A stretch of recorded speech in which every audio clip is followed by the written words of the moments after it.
मैं अमित कुमार मौर्य, अनुदेशक, राजकीय औद्योगिक प्रशिक्षण संस्थान पडरौना कुशीनगर। आज हम लोग वर्कशॉप कैलकुलेशन एंड साइंस का प्रैक्टिस सेट 2 लेके आए हैं। पूर्व में हम लोगों ने प्रैक्टिस सेट 1 को सॉल्व किया। ये जो प्रैक्टिस सेट है ये सभी ट्रेड्स के लिए, fitter, electrician, diesel mechanic, motor mechanic, RAC, welder, Turner, ये जितने भी ट्रेड संचालित होते हैं इंजीनियरिंग के, उनमें जो वर्कशॉप कैलकुलेशन एंड साइंस का जो पेपर होता है उसी का ये प्रैक्टिस सेट है। चलिए, तो मैं सभी छात्रों से कहूँगा कि इसको आप लोग ध्यान से देखिए, पढ़िए, समझिए। देखिए, जो फर्स्ट क्वेश्चन हमारा दिया है, कह रहा है कि 3.1 गुणते 2.6 गुणते 1.5 किसके बराबर है। यानी कि 3.6 में 2.6 का मल्टीप्लाई करना है और इसमें 1.5 का मल्टीप्लाई करना है। ये पूछ रहा है कि इसके बराबर होगा। तो बहुत ही सिंपल सवाल है। मैं आपको बता दूं कि जैसे पॉइंट का जब मल्टीप्लाई करना होता है तो जैसे आप सिंपल मल्टीप्लाई करते हैं वैसे मल्टीप्लाई कर दीजिए। जैसे 3.6 में 2.6 का मल्टीप्लाई करना है तो जैसे आप करते हैं वैसे कर दीजिए। 6 36 को 6 हाथ में लगा 3, 6 18, 3 21, 2 6 12 को 2 हाथ में लगा 1, 2 3 6 1 7, तो ये 6 3 7 2 9। इसमें देखिए अब पॉइंट लगाने की ही बात होती है। तो इसमें कितने अंक बाद हमारा पॉइंट लगा है, देखिए यहाँ पे 1 अंक के बाद लगा है, ऊपर भी 1 अंक के बाद लगा है, यानी 2 अंक कुल मिला के। तो 2 अंक के बाद हम पॉइंट लगा देंगे। ये चीज़ हो गई। और इसमें मल्टीप्लाई करना है 1.5 से। तो देखिए हम लोग कर देते हैं उसी तरह। 5 6 30 को 0 हाथ में लगा 3, 5 3 15, 3 18, 5 9 45 और ये 6 3 9 0 8 6 14, 5 3 8 1 9, 9 4 13। अब देखिए यहाँ पे 1 अंक बाद 2 अंक ऊपर है और 1 अंक नीचे है, यानी 3 अंक के बाद हम लोग दशमलव लगा देंगे। तो हमारा आंसर क्या हो गया, 13.940। देखते हैं इसमें कौन सा राइट ऑप्शन है। नमस्कार दोस्तों, मैं अमित कुमार मौर्य, अनुदेशक, राजकीय औद्योगिक प्रशिक्षण संस्थान पडरौना कुशीनगर। और आज आप लोगों को वर्कशॉप कैलकुलेशन एंड साइंस का प्रैक्टिस सेट 2 लेके आ रहे हैं। पूर्व में हमने प्रैक्टिस सेट 1 को सॉल्व किया है और ये देखिए आगे हम लोग चलते हैं। इसमें जितने भी क्वेश्चंस हैं ये सभी ट्रेड्स के लिए, चाहे आपका वो फिटर ट्रेड हो, वेल्डर हो, टर्नर हो, RAC हो, मोटर मैकेनिक, डीजल मैकेनिक, जितने भी इंजीनियरिंग ट्रेड हमारे संचालित होते हैं और जिसमें भी वर्कशॉप कैलकुलेशन एंड साइंस का पेपर होता है तो ये उन्हीं के लिए काफ़ी महत्वपूर्ण है। चलिए हम लोग देखते हैं जितने भी इसमें क्वेश्चन 25 क्वेश्चंस जो दिए हैं उनको हम लोग सॉल्व करेंगे और इसको सीखेंगे। देखिए हमारा फर्स्ट क्वेश्चन दिया है 3.1 गुणते 2.6 गुणते 1.5। देखिए इसको हम लोग कैसे सॉल्व करेंगे, ये जैसे आप सिंपल सा मल्टीप्लाई करते हैं उसी तरह कर दीजिए। पॉइंट को देख के हमें घबराना नहीं है। जैसे 6 1 6 18, 2 1 2, 2 3 6, 6 8 2 10, 6 1 7। तो ये हमारा देखिए यहाँ पे अब क्या है, जैसे हमने सिंपल मल्टीप्लाई किया है तो उसने कर दिया। अब इसमें देखिए पॉइंट कितने अंक बाद लगा है, 1 अंक नीचे, यहाँ 1 अंक बाद लगा है, 1 अंक यहाँ लगा, यानी 2 अंक के बाद लगा है। तो 2 अंक के बाद हमने पॉइंट लगा दिया। ये 8 हो जाएगा। चलिए अब देखिए 1.5 का फिर इसमें मल्टीप्लाई करना है। तो हमने क्या किया है, मल्टीप्लाई कर दिया। 5 6 30 को 0 हाथ में लगा 3, ये 0 है तो 3, 5 8 40, फिर 6 0 8, तो 0 6 3 9 0 8 4 12। यानी कि अब इसमें देखिए हम कितने अंक बाद दशमलव लगाएंगे, 1 अंक ये हो गया, 2 अंक ऊपर, यानी 3 अंक के बाद 1 2 3 अंक के बाद लगा दिया। तो हमारा आंसर क्या आ गया, 12.09। देखते हैं कौन सा ऑप्शन सही है। ऑप्शन ए यानी कि हमारा सही है। चलिए अगले क्वेश्चन की तरफ बढ़ते हैं। कह रहा है 216 रुपये का 6 सही 2/3% क्या है। बहुत ही अच्छा सवाल है, बहुत सिंपल। यानी कि 216 का मतलब होता है मल्टीप्लाई। और देखिए ये जो हमारा है मिक्स्ड फ्रिक्शन है तो इसको हम लोग सिंपल फ्रिक्शन में बदलेंगे। तो इसको जब क्या करते हैं, इसको बदलने के लिए इसका इसमें मल्टीप्लाई करते हैं, यानी 3 6 18 और जो अंश है उसको जोड़ देते हैं, यानी 20। 18 2 20 बटा के 3। अब परसेंटेज का चिन्ह लगा है तो इसी में नीचे बटा के 100 हो जाएगा। तो अब इसको हम लोग क्या करेंगे, सॉल्व कर लेंगे। देखिए तो ये हमारा 1 0 से 1 0 1 कट गया, और ये 3 से 1 कट गया, 3 7 21, 3 2 9 6।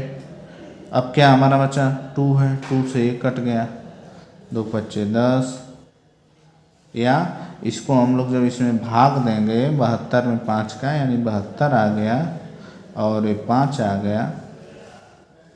तो इसको जब इसमें डिवाइड करेंगे तो देखिए कितने आते हैं, 5 एकम 5, और 5 चौका 20, 5 चौका 20, यानी हमारा क्या आंसर आ गया 14.40। यानी कौन सा राइट आंसर है, ये वाला जो है वो राइट आंसर है। चलिए अगला क्वेश्चन अब की तरफ बढ़ते हैं।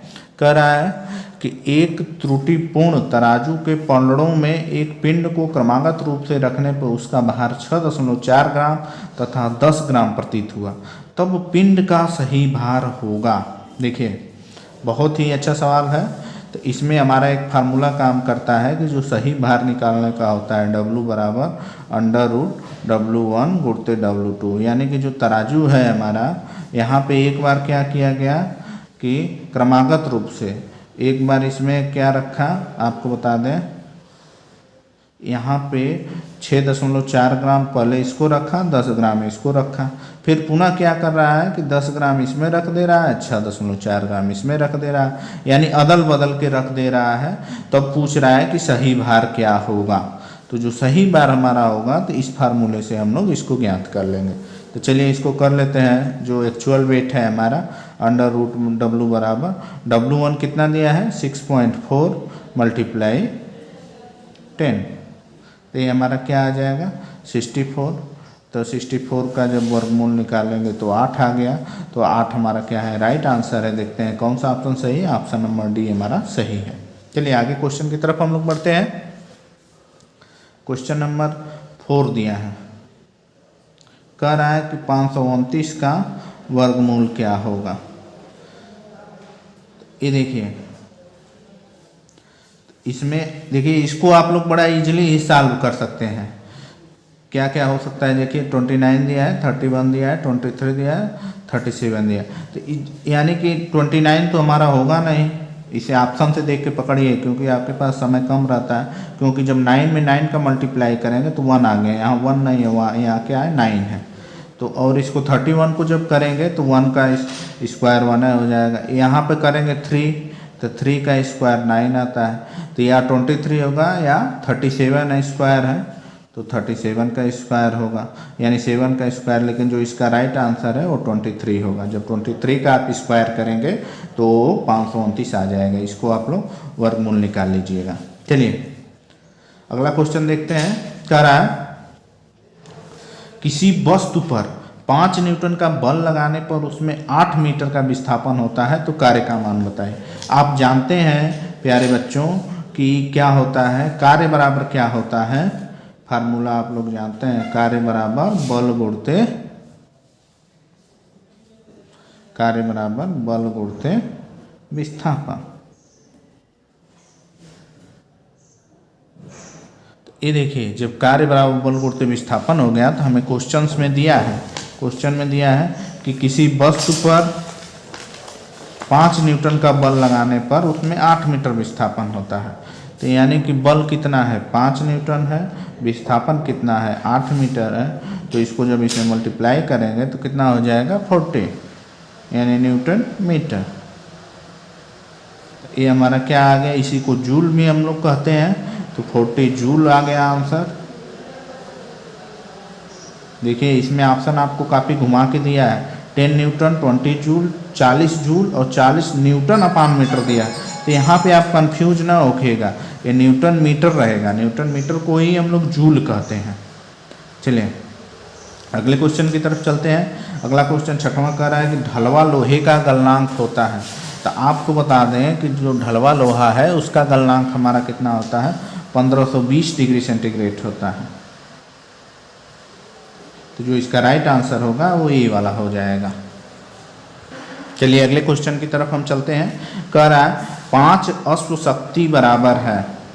तो आप सिंपल से जानते हैं कि 1 HP यानी हार्स पावर या अश्व शक्ति बराबर कितना होता है 746 वाट। तो बहुत सिंपल है, 5 HP बराबर कितना हो जाएगा, हम 746 का 5 में मल्टीप्लाई कर देंगे तो हमारा आंसर निकल के आ जाएगा। यानी 5 छक्का 30 को 0, हाथ में लगा 3, 5 चौका 20, 3 23, 5 सत्ते 35, 2 37, यानी 3730 वाट जो आंसर दिया है यही होगा। तो राइट आंसर हमारा क्या आ गया, सी आ गया। चलिए आगे हम लोग बढ़ते हैं। कह रहा है किसी पदार्थ का विशिष्ट प्रतिरोध निर्भर करता है, ऑप्शन ए उसकी लंबाई पर, ऑप्शन बी उसके अनुप्रस्थ काट के क्षेत्रफल पर, ऑप्शन सी उसके पदार्थ के प्रकार पर, ऑप्शन डी उपरोक्त सभी पर। तो आपको बता दें किसी पदार्थ का विशिष्ट प्रतिरोध क्या होता है, रो बराबर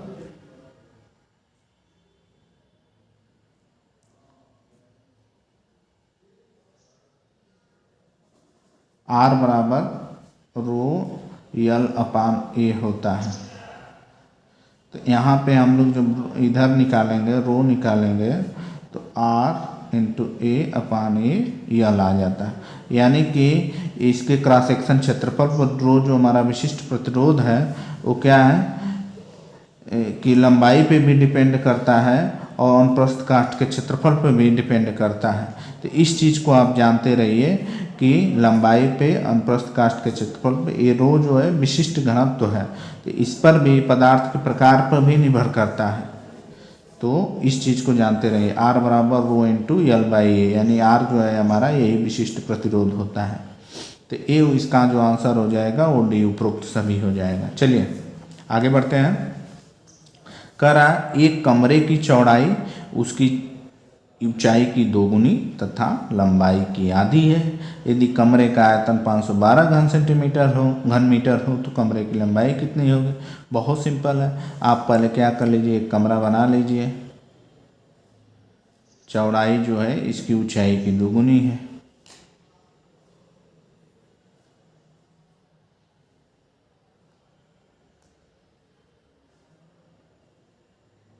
ये देखिए एक हमारा कोई कमरा है, तो इसका जो ये क्या है आपकी ये चौड़ाई है, इसकी ऊंचाई की दोगुनी है। सपोज दैट इसकी ऊंचाई आप मान लीजिए कि h है, ये चीज़ इसकी हाइट हो गई, तो चौड़ाई 2h हो जाएगी। यानी b से हम डिनोट करते हैं तो b बराबर 2h हो जाएगा। तथा लंबाई की आधी है, लंबाई आपने यदि यल माना है तो चौड़ाई क्या हो जाएगी, जो लंबाई है यल जो ए बी बराबर यल बाई 2 हो गया है। यानी कि जो आपका ये चौड़ाई के बारे में वो बात कर रहा है कि चौड़ाई जो ऊंचाई का दोगुनी और लंबाई का आधी है। तो एक तरह से इसको देखेंगे, यदि हम इसको ऊंचाई को x मान लें, माना ऊंचाई h बराबर x, तो हमारा चौड़ाई कितना हो जाएगा, चौड़ाई जो हो जाएगी वो 2x हो जाएगा। और लंबाई कितना हो जाएगी, लंबाई ये कह रहा है कि देखिए यहाँ पे लंबाई यानी कि b बराबर यल बाई 2, यानी कि जो चौड़ाई है लंबाई की आधी, यानी लंबाई बराबर यदि हम देखें तो 2b हो जा रहा है, यानी चौड़ाई का दोगुना हो जा रहा है। तो 2b हो जा रहा है तो b को हमने क्या माना है 2 गुणते 2h, तो यानी 4h हो जाएगा। h को हमने x माना है तो ये 4x हो जाएगी। इसी चीज़ को हमें ध्यान देना है। यदि इतनी बातें आप समझ गए होंगे तो इस सवाल को काफ़ी इजीली सॉल्व कर लेंगे कि ऊंचाई x, चौड़ाई 2x और लंबाई 4x। ये कैसे हो जा रहा है, ये सवाल में आपके प्रश्न में दिया है, प्रश्न के अनुसार हो रहा है। तो ये सारी बातें हो गई। तब देखिए आपको बता दें कि ये जो हमारा कमरा है ये क्या है, एक घनाभ का आकृति है। तो घनाभ का फार्मूला का आयतन का सूत्र क्या होता है, अंडर रूट यल बी एच, यानी कि लंबाई गुणते चौड़ाई गुणते ऊंचाई। तो हमें सारी चीज़ें मालूम है, x गुणते 2x गुणते 4x, और आयतन आपको दे दिया है 512 घन सेंटीमीटर। तो ये देखिए इसको हम लोग करेंगे तो ये क्या हो जाएगा, 4 गुना के 8 एक्स क्यू। तो 8 का जो हमारा यहाँ पर घनमूल होगा, ये देखिए वर्गमूल नहीं होता है, v बराबर एल बी एच केवल होता है। तो 8x³ ये आ जाएगा, 8x³ बराबर 512। फार्मूला में गलत हो गया था। तो x³ बराबर 512/8। x बराबर कितना हो जाएगा, अब इसका हम लोग घनमूल निकालेंगे 512/8। ये देखिए 512 का क्या हो जाएगा, 512 घनमूल जो होता है वो 8 होता है, 8 का 2 हो जाएगा। तो जब इसको सॉल्व करेंगे तो ये 4 आ जाए, यानी x का वैल्यू जो हमारा है 4 आ जाएगा। ये क्या पूछ रहा है, तो कमरे की लंबाई कितनी होगी। तो आपको बता दें कि L बराबर क्या था, 4x। तो x का मान 4 है, तो 4 गुणित 4 यानी 16 आ जाएगा आंसर हमारा। तो इसमें देखते हैं राइट आंसर ये बी वाला है। चलिए आगे बढ़ते हैं। एक लकड़ी का खंभा 7 मीटर ऊंचा तथा 20 सेंटीमीटर व्यास का है। इसका भार क्या होगा यदि लकड़ी का घनत्व इतना दे दिया है। तो देखिए हमें क्या क्या पहले दिया है। लकड़ी का खंभा जो है वो क्या है, 7 मीटर ऊंचा है, यानी जो हाइट हमें दे दिया है वो 7 मीटर दे दिया है, और इसका व्यास यानी जो डायमीटर है वो 20 सेंटीमीटर दे दिया है। चलिए और क्या, लकड़ी का घनत्व दिया है यानी डेंसिटी 225, डेंसिटी को हम रो से दिखा रहे हैं, 225 किलोग्राम प्रति घन मीटर। यानी ये जो 20 सेंटीमीटर है इसको हम लोग 0.2 मीटर में कन्वर्ट कर लेंगे। चलिए तो देखते हैं। ये जो लकड़ी का आपको बता दें कि जो लकड़ी का एक खंभा होगा वो कैसा आकृति होता है, एज ए बेलन की तरह होता है। ये हमारा मान लीजिए लकड़ी का खंभा है, तो एज ए बेलन का आकृति होता है। तो बेलन के आयतन का फार्मूला आप लोग जान रहे होंगे, v बराबर क्या होता है, πr² h। तो इसमें r हमारा कितना हो जाएगा, इसको डिवाइड कर देंगे, डायमीटर दिया है तो 0.10 मीटर।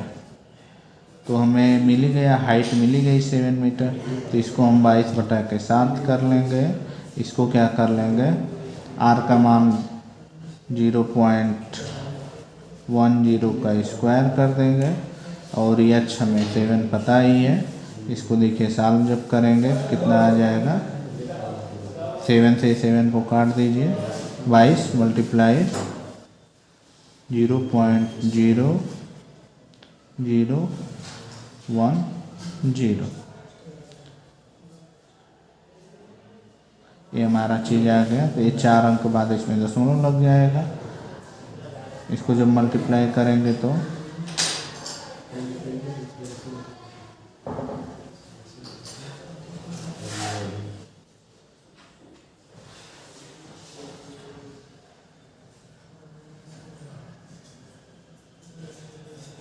तीन अंक बाद इसको अपना पॉइंट लगा दीजिए, यहाँ पे 4 अंक बाद लगा दीजिए।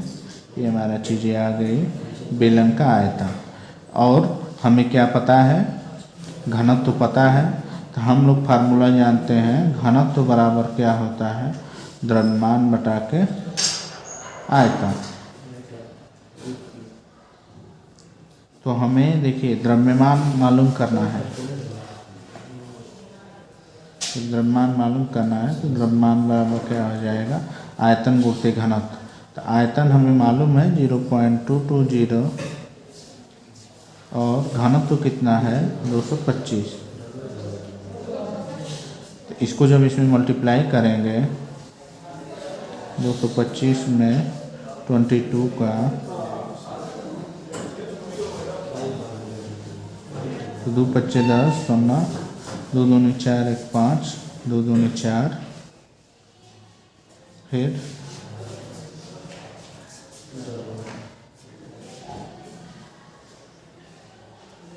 054 0594। तो 3 अंक बाद दशमलव इसमें लगा दीजिए,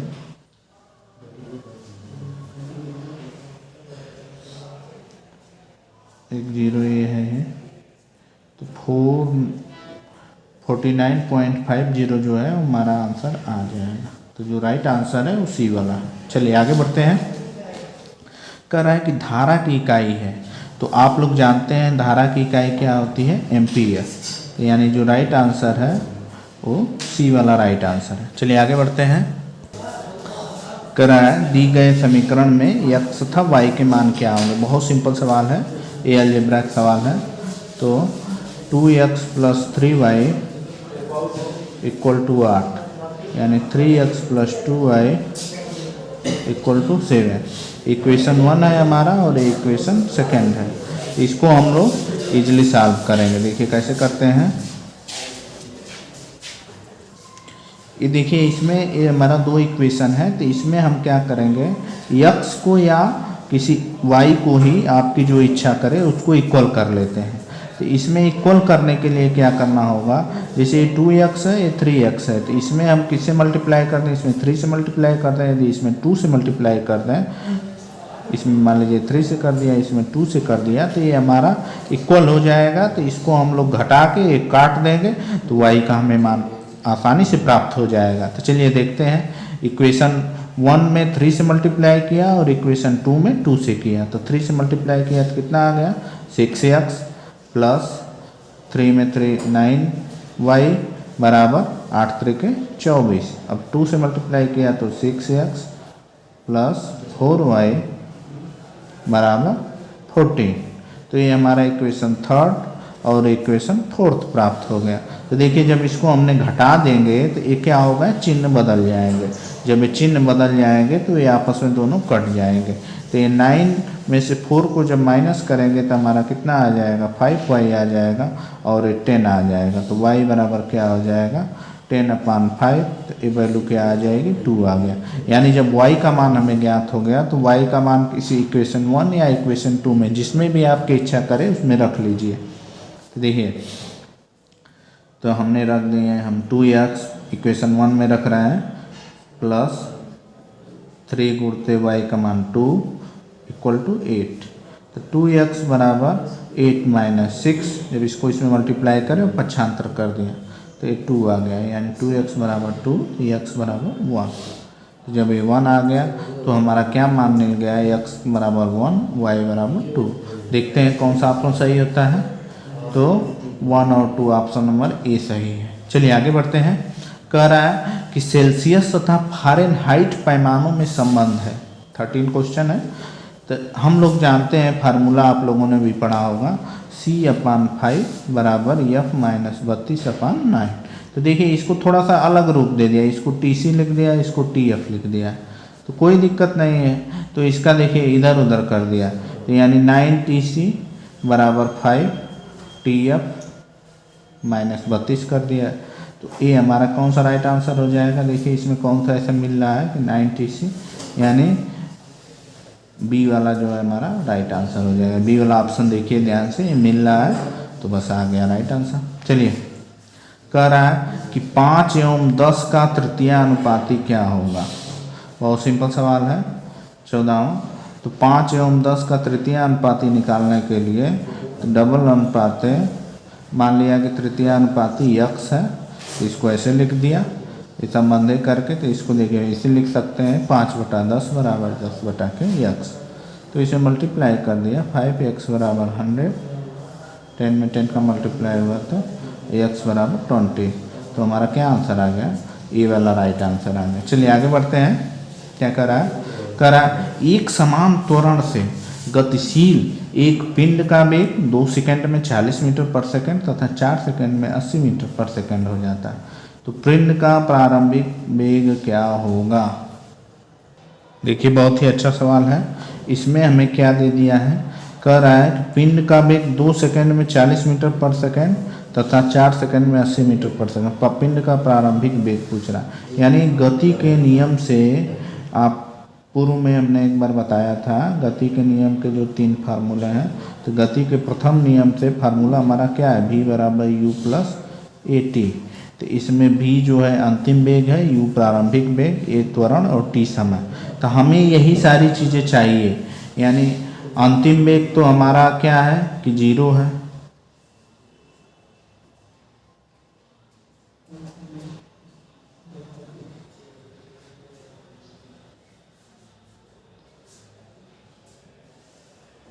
देखिए अंतिम वेग 0 नहीं है, अंतिम वेग हमारा क्या है, कह रहा है कि 4 सेकंड में 80 मीटर पर सेकंड हो जाता है। अंतिम वेग 80 मीटर पर सेकंड दे दिया है और प्रारंभिक वेग पूछ रहा है और त्वरण समय देखिए हमें क्या है कि समय जब प्रारंभिक वेग पूछ रहा है तो पूर्व का जो समय था वो 2 सेकंड दे दिया है। अब हमें ए चाहिए यानी त्वरण का मान चाहिए। तो त्वरण का मान हम लोग क्या निकालते हैं, त्वरण बराबर आप जानते हैं फार्मूला वेग परिवर्तन की दर बटा के समय। तो हमारा वेग परिवर्तन की दर क्या है, देखिए 40 मीटर पर सेकंड पूर्व में है, फिर 80 मीटर पर सेकंड है। तो 80 माइनस 40 और 4 माइनस 2 समय जो है तो ये क्या हो जाएगा 40 और ये 2 हो जाएगा। तो ये हमारा क्या आ जाएगा 20 मीटर पर सेकेंड। तो ये हमारा सारी चीज़ें मिल गई। तो हम फार्मूला में लगा देंगे कि यानी 80 बराबर प्रारंभिक वेग निकालना है। ए कितना है, ए हमारा 20 मिल गया और टी कितना मिल गया,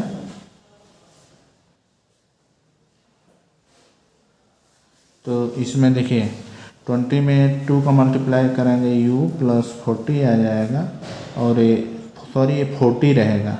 जो अंतिम वेग है कह रहा है कि 40 मीटर पर सेकंड तथा 80 मीटर 4 सेकंड में हो जाता है। तो इसको 80 में से 40 घटा देंगे तो ये 40 आ जाएगा। तो यहाँ पे 40 हो जाएगा। तो u बराबर हमारा क्या आ जाएगा,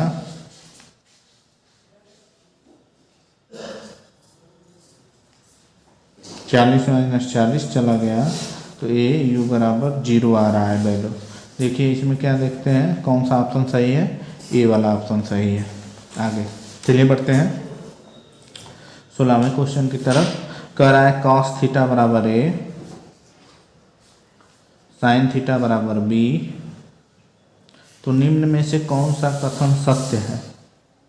देखिए हम लोग जानते हैं कि sine square theta plus cos square theta बराबर 1 होता है। तो फार्मूला इसमें देखिए ऑप्शन में देखिए डी वाला ऑप्शन देखिए ए स्क्वायर बराबर 1 माइनस बी स्क्वायर है। तो इसको जब करेंगे a square plus b square equal to 1, तो ए की जगह पर हमारा कॉस थीटा है, बी की जगह पर साइन थीटा है, तो यानी cos square theta plus sign square theta है फार्मूला आ जा रहा है। तो इसके बराबर 1, तो यानी डी वाला ऑप्शन सही है। चलिए आगे बढ़ते हैं।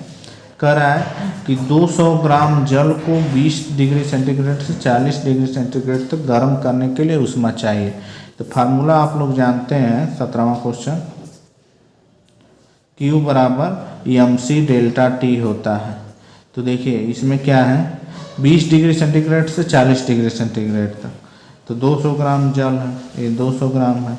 इसकी जो C है उसका विशिष्ट ऊष्मा 1 होता है पानी का, और 40 माइनस 20 जो टेम्परेचर है 40 में से 20 को कर देना, यानी 200 गुणते 20, तो ये कितना आ जाएगा 4 के आगे 3 शून्य। तो इसको हम लोग क्या लिख सकते हैं 4 गुणते 10 घात 3 कैलोरी, क्योंकि ऑप्शन में हमें ऐसे दिया है यानी 4000, तो यानी 4 गुणते 10 घात 3 कैलोरी, ये राइट आंसर हो जाएगा। अगला क्वेश्चन चलिए देखते हैं। कह रहा है प्रत्यावर्ती धारा यानी एसी करंट एसी का उपयोग किन किन उपकरणों को प्रचालित करने के लिए होता है। नंबर ए ऑप्शन दिया है प्रकाश प्रदान करने वाले उपकरणों को, ऑप्शन बी ठंडक प्रदान करने वाले उपकरणों को, यांत्रिक ऊर्जा प्रदान करने वाले, उपरोक्त सभी, यानी कि जो राइट आंसर है वो सभी। ये सारा चीज़ें एसी जो लाइन है उससे हम लोग कर सकते हैं। अगला क्वेश्चन दिया है एक वृत्त जिसकी त्रिज्या 24 सेंटीमीटर है उसके अंदर अधिकतम कितने आकार का वर्ग समाहित हो सकता है। यानी कि हमें एक वृत्त है जो हमारा, इसमें क्या है एक 24 जिसकी त्रिज्या है उसके अंदर अधिकतम कितने प्रकार का ये देखिए इसमें एक वर्ग को हमें समाहित करना है, तो इसी वर्ग का पूछ रहा है कि इसकी लंबाई चौड़ाई कितना हो सकती है। तो आपको बता दें कि ये जो वृत्त की त्रिज्या होगी यानी वृत्त का जो व्यास होगा यही वर्ग का विकर्ण होगा। तो इसकी त्रिज्या 24 दिया है, तो हमें इसका व्यास कितना हो जाएगा 48 हो जाएगा। तो अभी वर्ग का विकर्ण हो गया, तो वर्ग का विकर्ण क्या होता है,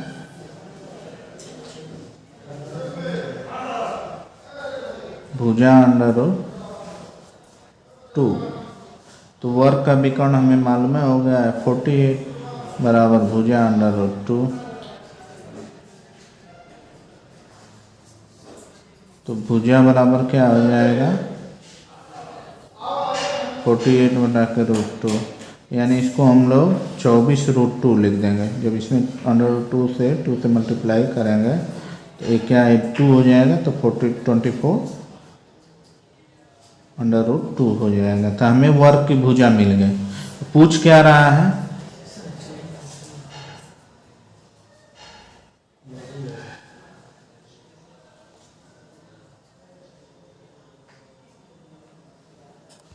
ये क्षेत्रफल पूछ रहा है। तो क्षेत्रफल वर्ग का क्षेत्रफल क्या होता है, भुजा का स्क्वायर होता है। तो 24 √2 का जब स्क्वायर आप करेंगे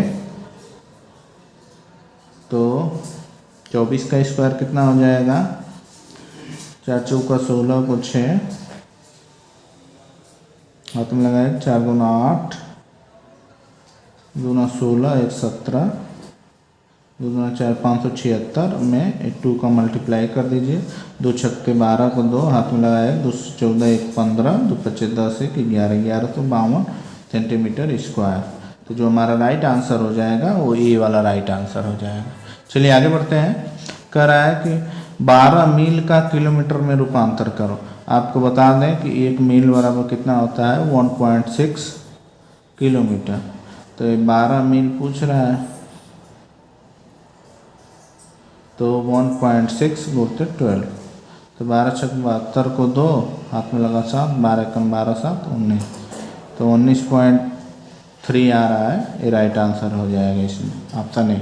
चलिए आगे आपको बताते हैं कि न्यूटन के गति का प्रथम नियम निम्न में से किसको परिभाषित करता है, ऊर्जा, कार्य, बल, शक्ति।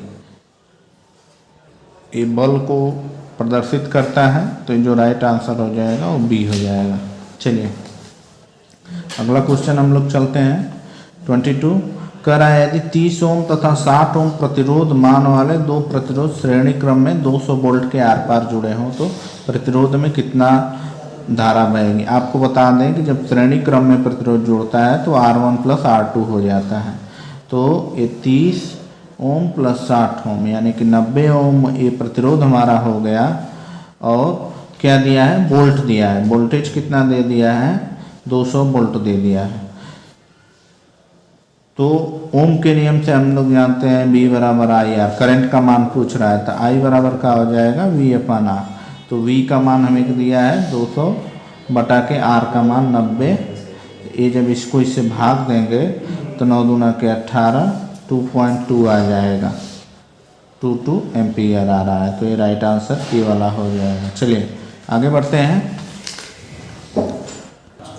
23 क्या कह रहा है कि 0.043 तथा 0.00129 का अनुपात कितना होगा। ये अनुपात पूछ रहा है, बहुत सिंपल है। तो देखिए हम क्या कर लेंगे पहले कि सबका ये दशमलव हटा लीजिए, आपको अनुपात ज्ञात करना है।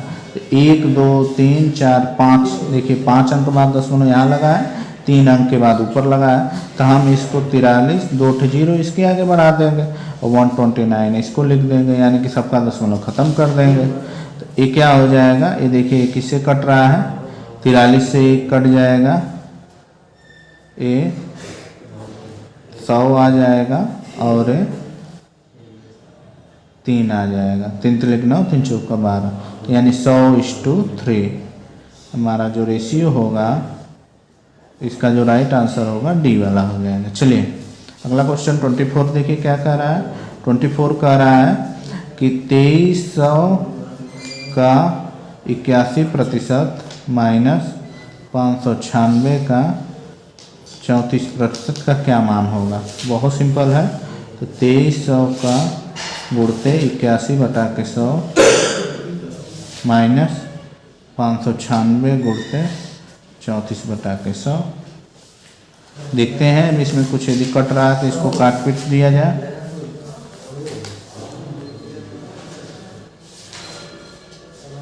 ये 2 जीरो से 2 जीरो इसका कट जाएगा, इसका इसमें मल्टीप्लाई कर देते हैं।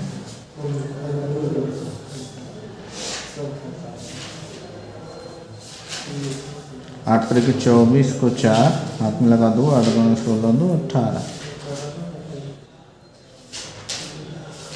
1863 ये आ गया। इसको देखते हैं।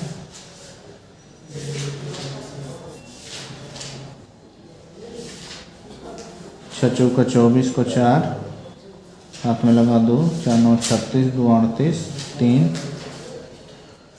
20 3 23 3 6 18 को 8 3 9 27 1 28 को 8 हाथ में लगा दो, 3 5 15 2 17, तो 4 8 8 16 को 6 8 9 10 11 1 12 को 2 7 2 9 1 10 2, तो 20 264 माइनस 20 264 और 2 अंक बाद 10 लगा दिया तो 202 हो गया।